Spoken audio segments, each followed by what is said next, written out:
Okay, thank you very much, everyone, for coming. I'd like to thank Mesa for her talk. I'm going to talk about something that's a little bit similar, actually. I also work at Zayed University, and I'm going to be talking about students of determination, how in the classroom and during assessment, how to support them. And my talk's a little bit more general than Mesa's. Zayed University is at the vanguard of supporting and accommodating students of determination. We have an amazing unit that Mesa was mentioning. We have 233 students of determination at ZU. 75 students have physical disabilities. Over 180 students have learning disabilities. So that could be up to 10% of a class has students of determination. So the aim of this talk is to highlight how we can better meet the needs of these students in the classroom and how we can cater to them with assessments. I just want to talk a little bit, first of all, about some of the physical disabilities and learning disorders that we are talking about here. We have the three types of physical disabilities: visual, hearing, and mobility.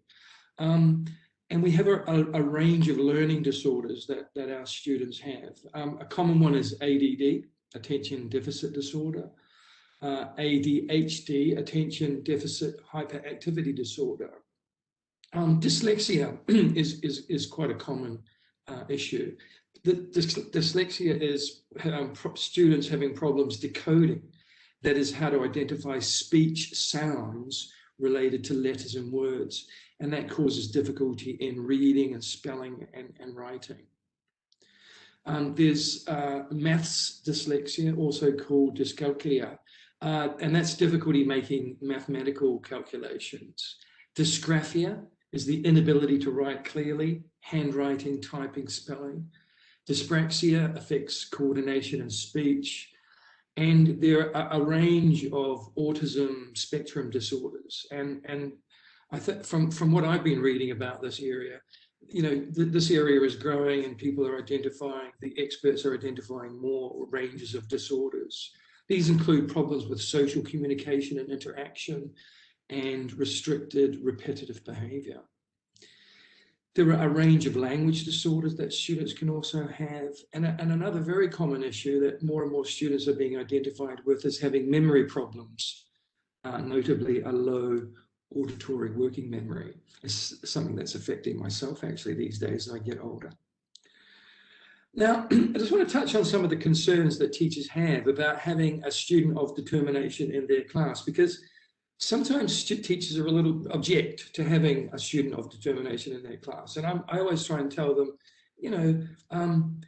it's don't worry about it. It can be challenging, and there are certain things you have to do, but it's a rewarding challenge.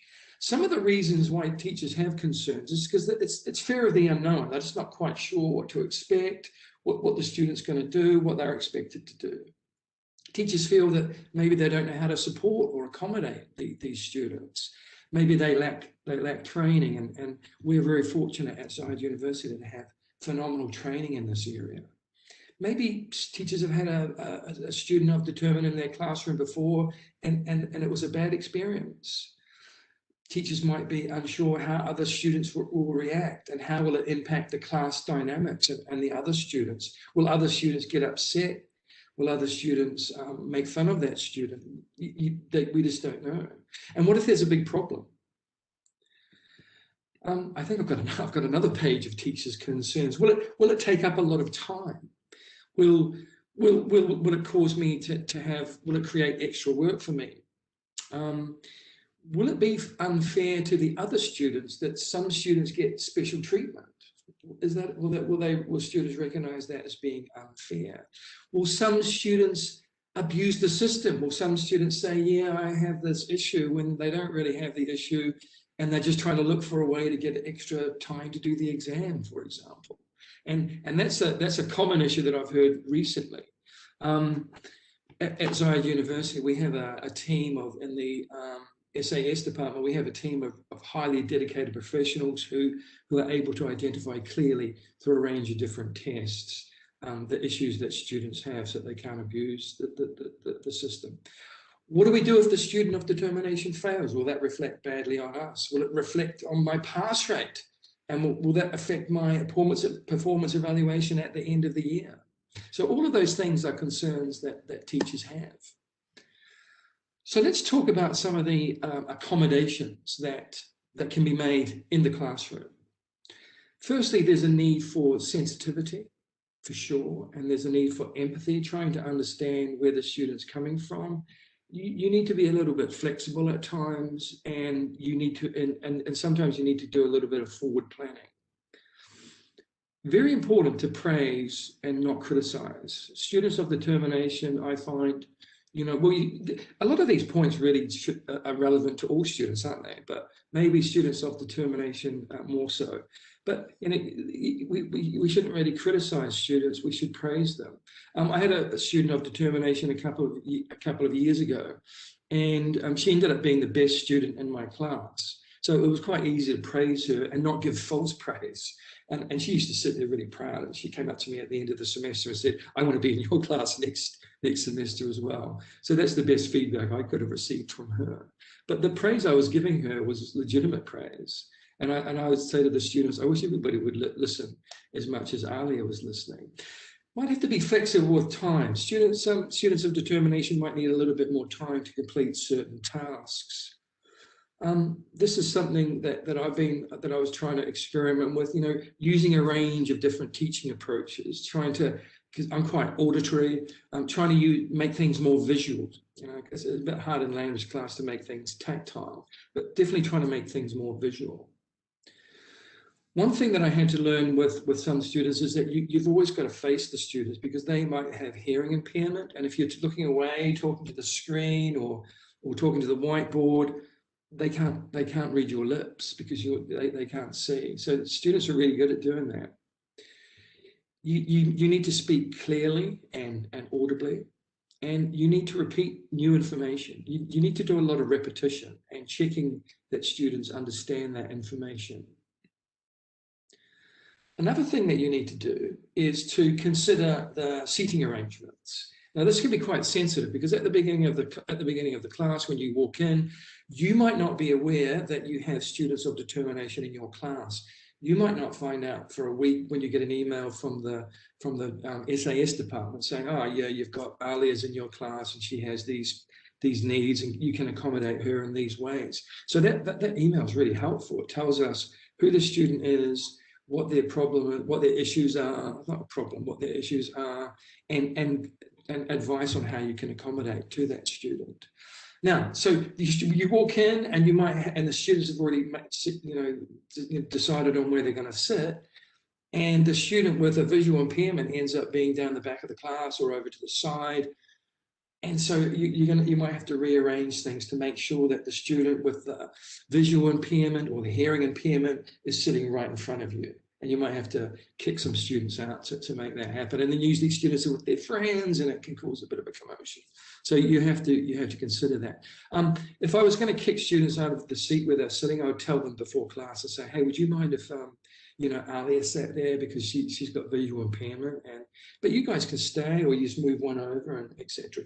Try not to make a big fuss about it. Yeah. Use a lot of peer and group work. Yeah.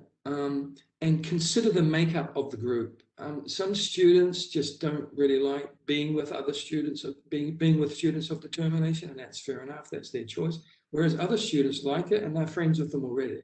So, consider the makeup of groups quite carefully. Something that I always do with my students of determination is to send the PowerPoints or the materials to the students before the class. They really appreciate that. So that's the bit of forward planning. If you're like me, normally I'm the kind of person that's preparing for my class 5 minutes before the lesson. Please don't tell Belkis about that, or Wayne. But I'm usually preparing class 5 minutes before. But when I have students of determination in my class, I have to prepare the day before, because I need to send them the materials beforehand. For students with visual impairments, it's important to enlarge the text on PowerPoints and also on handouts and materials. If you're giving a handout and a material, make sure that you enlarge it. One mistake that I made in the beginning was when I enlarged say I had this is my messy notes here.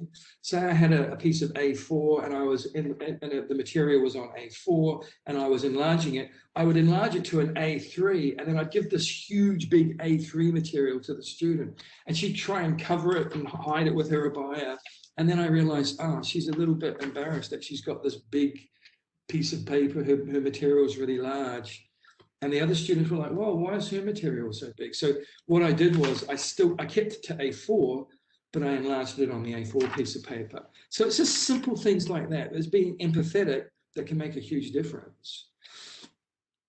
It's important to repeat instructions with students and give instructions in written form in real time using app. Once I had a totally deaf student in my class, and this was maybe 4 or 5 years ago, and she actually had this app and she made me download it. And what I could do was during the class I could type in the instructions and she would receive them in real time on her computer. And it took a little bit of time, but I got quite good at it. I got quite good at being able to multitask, even though I am a male and males can usually only do one thing at a time. I was able to give instructions and then type them for the student who was deaf. So a lot of things you can do in the classroom. One of the things I'm interested in is this assessment. That's kind of my background, and there's a lot of emphasis now on how to make accommodations fair for students with students of determination, or what you might call students with disabilities or special needs students. How can we make assessment fair for them? I gave a similar talk with a colleague of mine, Ruth Glasgow, last year, and we came up together with these excellent accommodations during assessment. So thanks to Ruth for helping with this. You need to think about the environment, providing a quiet, calm environment with few distractions. So that might mean taking the student out and doing the test in a separate room. Outside university, we have a special place where the students go in the SAS department. So it's an alternative test-taking venue, individual room. It's quite common to allow additional time for students to complete an exam, up to 50% more time to complete an exam or an assignment.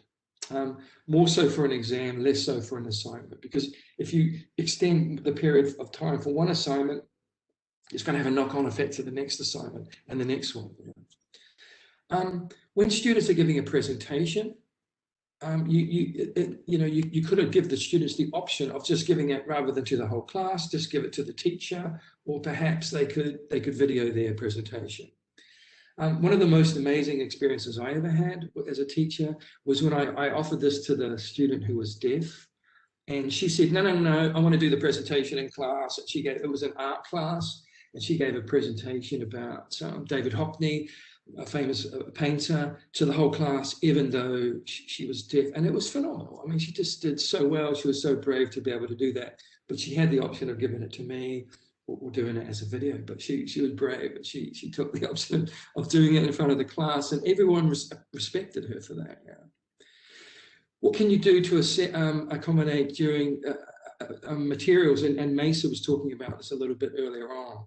Obviously there's things like enlarging texts on exams and providing a Braille version of an exam. For a listening test, it's possible to increase the volume. You could allow students to listen to the material twice rather than just once. So, and this is another important thing, allow longer pauses in the listening exam. Sometimes in a listening exam, there is inbuilt pauses. So by increasing the amount of pause time, it allows the students of determination a little bit longer time to process the information and possibly come up with the answers. Sometimes it's necessary to provide an alternative type assessment, that the assessment that you're planning, that everyone else is getting, is just not going to be suitable for a student of determination. They just can't do it. So you could possibly come up with a different type of assessment. And lastly, you might need to adapt the rating criteria or the marking rubric. Yeah, I mean, so for when my student who was deaf was giving a presentation, I mean, there was part of the criteria was pronunciation. Well, I couldn't mark her down for pronunciation because, you know, obviously her pronunciation wasn't perfect. It wasn't very good, but, you know, it would have been ridiculous to make that part of the criteria. So I adjusted the criteria. So there's a range of things you can do to create a more level playing field to make the students of determination support them during assessments. This is some comments that Ruth got from some of the students that she was supporting. This is comments for students about the accommodations they got during assessment. She said, "The most that helps me in the exam is a quiet room and extra time because I can concentrate. Because you give us 50% extra time in the exams, I do the exams very slow and do them well. Extra time means I'm confident because I have time to finish the exam and review the questions too." And here's a bit of a worried comment down the bottom. Seeing that this is about an online exams that we've all been doing lately, seeing the time and opening the camera, I'm not used to doing that online when doing the exams and quizzes and not having the exam on paper. So there was a little bit of anxiety there that the student was experiencing. So interesting comments from students. So there's one of our students doing an exam, and she's obviously got some visual impairment there.